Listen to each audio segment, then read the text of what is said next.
வணக்கம். 2026 சட்டமன்ற தேர்தல் விஜய் ஒரு மிகப்பெரிய ஒரு தாக்கத்தை ஏற்படுத்துவார் அப்படிங்கிற மாரி சொல்றாங்க. காரணம் என்னன்னு கேட்டிங்கன்னா, விஜய் ஒரு எதிர்பார்ப்பு இருக்கு. மக்கள் மத்தியில செல்வாக்கு இருக்கு. ஒரு நல்ல ஒரு இதில சினிமால நடிச்சு நல்ல மக்கள் மத்தியில ஒரு பெரிய செல்வாக்கு இருக்கு. ரஜினிகாந்துக்கு அப்புறமா ஒரு சூப்பர் ஸ்டார் அப்படின்னா, அது விஜய் தான். விஜய்க்கு ஒரு தாக்கத்தை ஏற்படுத்துவாரு. ஏன்னா ரஜினிகாந்த் அரசியலுக்கு வரேன்னு சொல்லிட்டு வரல. ஆனா விஜய் அரசியலுக்குள்ள வந்துட்டாரு. தேர்தலை சந்திக்க போறாரு. 2026 தேர்தல்ல அவருக்கான ஒரு செல்வாக்கு என்ன அப்படிங்கிறது மக்கள் புரிய வைப்பாங்க. கண்டிப்பா ஒரு தாக்கத்தை ஏற்படுத்துவார் அப்படிங்கிற மாரி எண்ணம் எல்லாத்துக்குமே இருக்கு. சில கம்பெனிகள்லாம் சர்வே சொல்றத பார்த்தீங்கன்னா, முதலமைச்சரா இப்ப ஸ்டாலின் இருக்காரு. அவருக்கு அடுத்த இடத்துல விஜய் இருக்கிறாரு அப்படிங்கிற மாரி சொல்றாங்க. திமுகவை பொறுத்தவரைக்கும் அந்த கூட்டணி வலுவான ஒரு கூட்டணி தான். இன்னமும் ஸ்ட்ராங்கா தான் இருக்காங்க. அந்த கூட்டணியை பொறுத்தவரைக்கும் எந்த விதமான ஒரு குழப்பமும் இல்ல. இதுவரைக்குமே எவ்வளவோ முயற்சி பண்ணி அந்த கூட்டணியை உடைக்க எடப்பாடி பழனிசாமி நாடாளுமன்ற தேர்தலிலே மிக முயற்சி பண்ணார். ஆனா ஒண்ணுமே நடக்கலங்க. ஆனா விஜய் இந்த தாக்கத்தை உடைப்பாரு அப்படிங்கிற மாரி இருக்காங்க. ஏன்னு கேட்டிங்கன்னா, திமுக தலைமையில கூட்டணி வலுவா இருந்தாலும், அந்த கூட்டணி உறுதியா இருந்தாலும், முதலமைச்சர் ஸ்டாலின் அவங்கள கன்வின்ஸ் பண்ணி அப்படியே அந்த கூட்டணியில தொடருக்கு வைக்கக்கூடிய ஒரு நிலைமை இருந்தாலும், சட்டமன்ற தேர்தலில் திமுக எளிதாக வெற்றி பெறதுக்கான வாய்ப்புகள் ரொம்ப ரொம்ப குறைவு. ஏன்னா கூட்டணி எப்போ வேணாலும் எப்படி வேணாலும் உடைய முடியும். எடப்பாடி பழனிசாமி உடைச்சிருவாரா அப்படின்னு பார்த்தீங்கன்னா, எடப்பாடி பழனிசாமியை யாருமே நம்பலை. ஆனால் விஜய் உடைக்கிறதுக்கான வாய்ப்புகள் இருக்குது அப்படிங்கிற மாதிரி நினைக்கிறாங்க. ஏன்னா இந்த தடவை பார்த்தீங்கன்னா, திமுக கூட்டணியில் இருக்கிற கம்யூனிஸ்ட் கட்சிகளும் சரி, விடுதலை சிறுத்தைகள் கட்சிகளும் சரி, காங்கிரஸ் கட்சிகளும் சரி, அவங்க அதிக தொகுதிகளை கேட்பாங்க அப்படிங்கிற ஒரு எண்ணம் இருக்குது. அப்படி அதிக தொகுதிகளை கேட்டாங்க அப்படின்னாலும் அவங்க கூட்டணி ஆட்சிக்குள்ளே ஒரு அங்கீகாரம் வேணும் அப்படிங்கிற மாதிரியுமே இருக்கிறாங்க. இதெல்லாம் பார்த்திங்கன்னா, விஜய்க்கு ஒரு சாதகமாக இருக்கும். கண்டிப்பாக கூட்டணி பேரத்தில் ஒரு பிரச்சனை வரும். அந்த பிரச்சனையை முதலமைச்சர் எப்படி சமாளிக்க போகிறார் அப்படிங்கிற மாதிரி ஒரு எண்ணம் இருக்குது.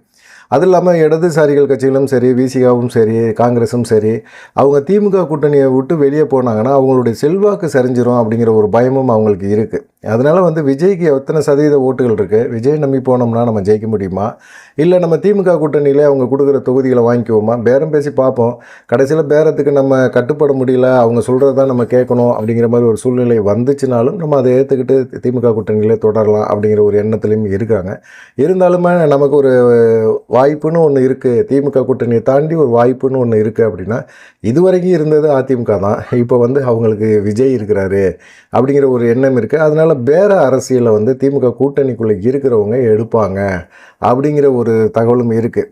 அதில் பார்த்தீங்கன்னா, இப்போ இந்த மாதிரி அரசியலை பேர அரசியலை திமுக கூட்டணியில் இருக்கிறவங்க எடுக்கிறாங்க அப்படின்னா, திமுக என்ன பண்ணணும், அவங்கள சமாதானப்படுத்துறதுக்கான ஒரு முயற்சியை பண்ணுவாங்க. கண்டிப்பாக அவங்க கேட்குற அளவுக்கு தொகுதிகளை கொடுக்க முடியலைனாலும் 1, 2 அதிகப்படுத்துறதுக்கு வாய்ப்பு இருக்குது. அதே போல் உள்ளாட்சியில் ஏதாவது தலைவர் பதவி, அந்த பதவி, மேயர், சில இடங்களில் மேயர் தொகுதிகளை கூட கொடுக்கறதுக்கான வாய்ப்புகளை உருவாக்கி ஒரு அக்ரிமெண்ட் போடுவார் முதலமைச்சர். இதில் அவங்க சமாதானமாயிருவாங்க அப்படிங்கிற மாதிரி சொல்கிறாங்க. அப்படியும் தாண்டி அதை தாண்டி இல்லை அதிருப்தி அப்படிங்கிற மாதிரி இருக்கலாம். அதை தாண்டி திமுக கடந்த முறை சொன்ன மாதிரி உள்ளாட்சியில் தலைவர் பதவியில் நிறைய பேர் விடவே இல்லை, திமுக அப்படியே இது பண்ணிடுச்சு, முதலமைச்சர்னு சொல்லியுமே அவங்க கேட்கல அப்படிங்கிற மாதிரிலாம் ஒரு குற்றச்சாட்டை வீசியாக வைக்கும். ஆனாலும் வச்சாலுமே இந்த முறை கண்டிப்பாக அப்படி நடக்கிறதுக்கு வாய்ப்பு தரமாட்டேன் அப்படின்னு முதலமைச்சர் அழுத்தம் திருத்தமாக சொல்கிறதுக்கு வாய்ப்புகள் இருக்குது.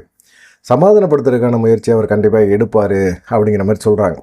சரி, அதை தாண்டி பார்த்தீங்கன்னா, இப்போ இந்த கூட்டணிக்குள்ளே பிரச்சனை வருது, இந்த கூட்டணிக்குள்ளே விசிகாவோ இல்லை கம்யூனிஸ்ட்டுகளோ வெளியே போகிறாங்க அப்படிங்கிற ஒரு சூழ்நிலை வந்துச்சு அப்படின்னாலும், முதலமைச்சரோட சமாதானங்களை ஏற்றுக்காமல் அவங்க போகிறாங்க அப்படின்னாலும் அதை பற்றி முதலமைச்சர் கவலைப்படலை அப்படிங்கிற மாதிரி சொல்கிறாங்க. ஏன்னா இப்போ தேமுதிக பொறுத்த வரைக்கும் அவங்க திமுக அனுசரித்து போகணும். ஏன்னா அவங்களுக்கு வெற்றி வாய்ப்புகளை உருவாக்கணும், வாக்கு சதவீதத்தை அதிகப்படுத்தணும்.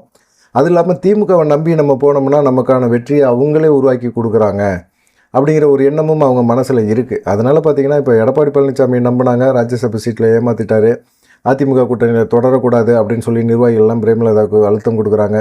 அதனால் பார்த்திங்கன்னா, அவங்களும் இந்த விஷயத்தில் ஒரு முடிவு, முக்கியமான முடிவை ஜனவரியில் எடுப்பாங்க அப்படின்னு சொல்கிறாங்க. ஜனவரியில் எடுப்பாங்களா அப்படிங்கிறதையும் பார்க்கணும். ஏன்னா தேர்தல் சமயத்தில் தான் அவங்களுமே பாமக போல் ஒரு பேர அரசியலை கையில் எடுக்கிறாங்க அப்படிங்கிற மாதிரி ஒரு குற்றச்சாட்டு இருந்தது. இந்த தடவை ஜனவரியில் நாங்கள் பொதுக்கூட்டம் கூட்டுறோம், அந்த கூட்டத்தில் கண்டிப்பாக நாங்கள் அனௌன்ஸ் பண்ணுவோம் அப்படின்னு சொல்லியிருக்காங்க. அந்த அனௌன்ஸை அவங்க பண்ணணும். அப்படி பண்ணால் தான் அவங்க மேலே ஒரு நம்பிக்கையே வரும். தேர்தல் சமயத்தில் போய் நாங்கள் இவங்களோட கூட்டணி வைக்கிறோம் அப்படின்னு சொல்லி பண்ணக்கூடாது, இப்படியே பண்ணணும் அப்படிங்கிற மாதிரி சொல்கிறாங்க. சரி, இது ஒரு பை சாக்கிட்டு திமுகவை தேமுதிக ஆதரிக்கிற ஒரு மனநிலைக்கு வந்திருக்கிறாங்க அப்படின்னு தெரியுது. அது இல்லாமல் பார்த்திங்கன்னா, இந்த டாஸ்மார்க் விவகாரத்தில் அவங்க வந்து திமுகவுக்கு ஆதரித்து பேசியிருக்கிறாங்க. அப்புறமா அண்ணா பல்கலைக்கழக மாணவி அந்த விஷயத்தில் வந்து உடனே சில முக்கியமான முடிவுகளை எடுத்ததுக்கு வந்து திமுகவை பாராட்டியிருக்கிறாங்க. குற்றவாளிக்கு தண்டனை வாங்கி கொடுத்துருக்காங்க அப்படின்னு சொல்லி அவங்க திமுகவை பாராட்டியிருக்காங்க. அதை தாண்டி பார்த்திங்கன்னா திமுகவோட பொதுக்குழுவில் விஜயகாந்த் மறைவுக்கு வந்து ஒரு இரங்கல் தீர்மானம் போட்டதுக்கு வாழ்த்து சொல்லியிருக்கிறாங்க, நன்றி தெரிவிச்சிருக்கிறாங்க. இப்படி நிறைய விஷயங்களை பார்க்கும்போது அவங்க திமுகவோட ஒரு மென்மையான போக்கை கடைப்பிடிக்க ஆரம்பிச்சிருக்கிறாங்க அப்படிங்கிறது தெளிவாக தெரியுது. அதனால பார்த்திங்கன்னா திமுக வந்து தேமுதிகவுக்கு வந்து வெல்கம் பண்ணுறாங்க, வரவேற்கிறாங்க அப்படிங்கிற மாதிரி தெரியுது. அதே போல் அமைச்சர் ஏவா வேலு மூலமாக பிரேமலதாட்ட பேச்சுவார்த்தை நடக்குது. அவங்க அதிக தொகுதிகள் கேட்பாங்க போல இருக்குது. எவ்வளோ பேருக்கு தொகுதிகளை கொடுக்க முடியும் அப்படிங்கிற ஒரு எண்ணமும் இருக்குது. ஒருவேளை இவங்க கட்சியிலேருந்து கூட்டணிக்குள்ளே இருந்து திமுக கூட்டணிக்குள்ளே இருந்து வெளியே போனால், சில கட்சிகள் வெளியே போனால், இப்போ கம்யூனிஸ்ட் வெளியே போகுது அப்படின்னா திமுகவுக்கு அதனால் பெரிய பாதிப்புலாம் கிடையாது. ஓட்டு சதவீதமும் அவங்கள்ட்ட ரொம்ப கம்மியாக இருக்குது.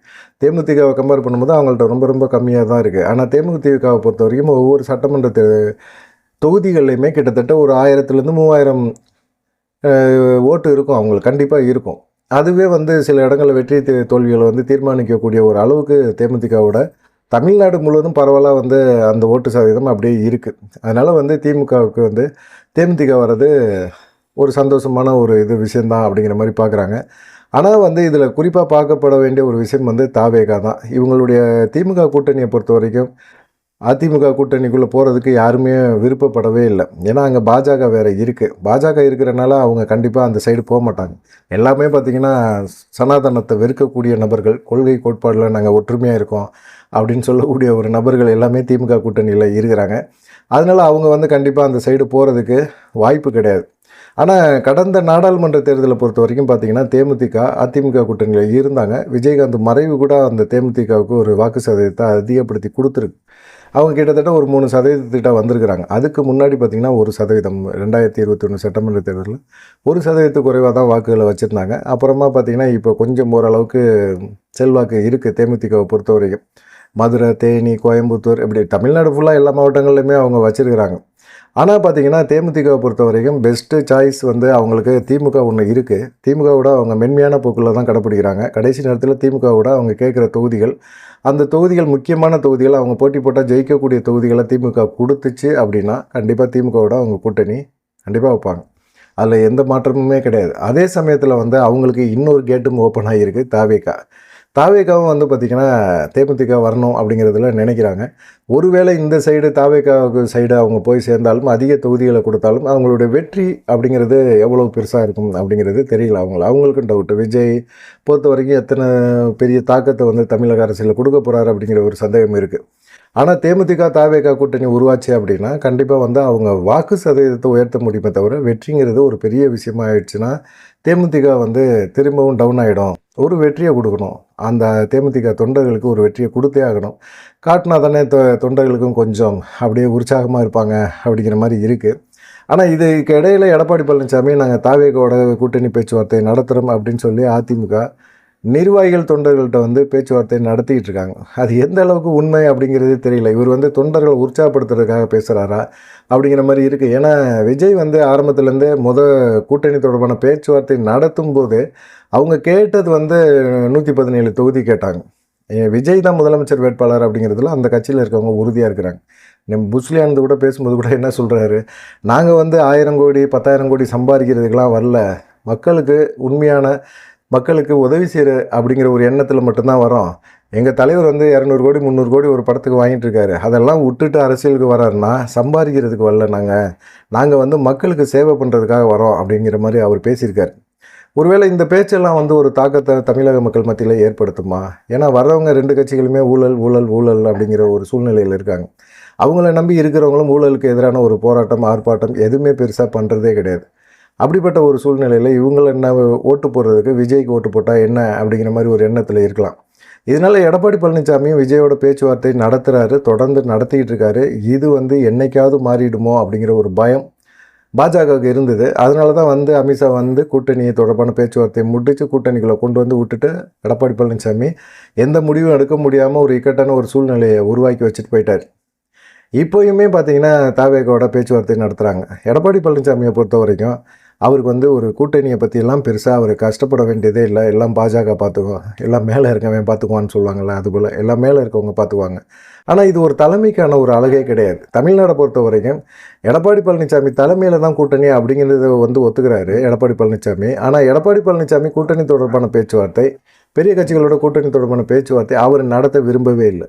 இது எவ்வளோ பெரிய அசிங்கம் ஒரு தலைமை பதவிக்கு அப்படிங்கிறது எல்லாத்துக்குமே நல்லா தெரியுது. பாமகவுக்குள்ள பிரச்சனை, பாமக வந்து ராஜ்யசபா சீட்டு கொடுத்தா அதிமுகவோட கூட்டணி வச்சிருவாங்க அப்படிங்கிற மாதிரி சூழ்நிலையில் கூட அவர் பாமகவோட பேச்சுவார்த்தை நடத்தலை. தேமுதிகவுக்கு ராஜ்யசபா சீட்டில் வந்து அவர் மோசம் பண்ணுறாரு. ஆனால் இது எல்லாமே தெரிஞ்ச பிறகும் பார்த்தீங்கன்னா அவங்களும் வந்து அதை பற்றி அவர் கவலையே படலை.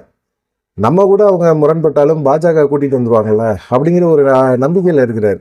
இந்த நம்பிக்கை எந்த அளவுக்கு சாத்தியப்படும் அப்படின்னு பார்த்தீங்கன்னா, பாஜகவோட வெற்றி அப்படிங்கிறது அவர் பார்க்குறாரு. பாஜக வந்து ஜெயிக்கணும், பாஜக வந்து இங்கே தமிழ்நாட்டில் கால் ஊனணும் அப்படின்னா அவங்க செயல்படட்டும், நம்ம சும்மா உட்காந்து வேடிக்கை பார்த்துட்டு இருக்கோம் அப்படின்னு அவர் எடப்பாடி பழனிசாமி நினைக்கிறாரு. ஆனால் இந்த நினைப்பு வந்து தப்பு. தமிழ்நாட்டில் ஒரு தலைவர், ஒரு ஆளுமை மிக்க ஒரு தலைவராக இருக்கணும்னு நினைக்கிறவர் கூட்டணி கட்சிகளோட பேரம் பேசுறது, கூட்டணி கட்சிகளை தான் கட்சிக்குள்ளே கொண்டு வர்றது எல்லாமே எடப்பாடி பழனிசாமியோட வேலை. ஆனால் எடப்பாடி பழனிசாமி எல்லாத்தையும் பாஜக பார்த்துக்குன்னு சொல்லி பாஜக கையில் விட்டார். இது அவருக்கு ஆப்படிக்கிற வேலையாக மாறும் அப்படிங்கிறது எல்லாருமே சொல்கிறாங்க. விஜயை பொறுத்த வரைக்குமே பார்த்தீங்கன்னா அவருக்கு வந்து ஒரே ஒரு முடிவு தான், தனிச்சு போட்டி அப்படிங்கிறதுல முடிவு எடுத்துட்டாரு. தனிச்சு தான் போட்டி போட போகிறாரு அப்படின்னாலும் எடப்பாடி பழனிசாமி நிறைய கன்வின்ஸ் பண்ணி எடப்பாடி பழனிசாமி கூட்டிகிட்டு வந்து நிறைய விஷயங்களை பேசி விஜயை வந்து அரசியலுக்குள்ளே கொண்டு வரணும் அப்படின்னு நினச்சாரு, கூட்டணிக்குள்ளே கொண்டு வரணும்னு நினச்சாரு. கூட விஜய் வரலை அப்படின்னா எடப்பாடி பழனிசாமிக்கு ரொம்ப மோசமான ஒரு சூழ்நிலை உருவாயிடும். கடைசி நேரத்தில் பாஜக கழட்டி விட்டுட்டு அவர் வந்து தாவேகாவோட கூட்டணி வைக்கிறதுக்கான வாய்ப்புகள் இருக்குது அப்படின்னாலும் பாஜக சும்மா விடாது எடப்பாடி பழனிசாமியை. அதனால கூட்டணி கட்சிகளோட பேரம் பேசுறதுலையும் எடப்பாடி பழனிசாமி ரொம்ப தயக்கம் காட்டிக்கிட்டு இருக்காரு. அதுவும் வந்து அவருக்கு ஒரு மைனஸாக இருக்குது. விஜய் வந்து விஜயோட கூட்டணி வைக்கிறதுக்கு இடதுசாரிகள் கட்சிகள், அப்புறமா விசிகா, காங்கிரஸ், தேமுதிக போன்ற கட்சிகளுக்கெல்லாம் வந்து கதவு திறந்தே இருக்குது. அதனால் விஜய் 2026 வந்து மிகப்பெரிய ஒரு தாக்கத்தை ஏற்படுத்துவார் அப்படின்னு சொல்கிறாங்க. நீங்கள் என்ன நினைக்கிறீங்க அப்படிங்கிற ஒரு விஷயத்தை மறக்காமல் கமெண்ட் பண்ணுங்கள். நன்றி, வணக்கம்.